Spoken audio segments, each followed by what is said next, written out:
لو نفسك تلعب افتتاح هجومي يخلي الابيض دايما تحت ضغط، افتتاح يخليك تهاجمه قبل ما هو يهاجمك، يبقى لازم تتعلم الصقلي، تفريع التنين.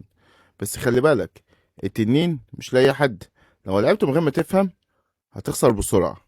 بص كده على الموقف اللي قدامك ده، وقف الفيديو وحاول انك تجيب احسن نقلة للاسود.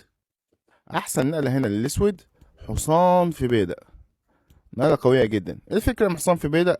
بفتح للفيل اللي هو الفيل التنين اللي في جي 7 مهدد والحصان، فكل بساطة أكل والحصان. هنا بلعب نقلة جامدة جدا، رخ في حصان، تضحية رخ قصاد حصان. هنا لو انت أكلت والرخ بكل بساطة بديك كش مات، باكل وزير في بيدق بكش، بتخش بالملك كش بالوزير تاني، بتخش جوه كش مات في واحد.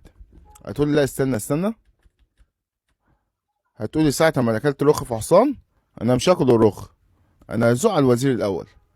ساعتها هنا بلعب لك نقله جامده جدا وبسيب لك الوزير وبلعب رخ في فيدا.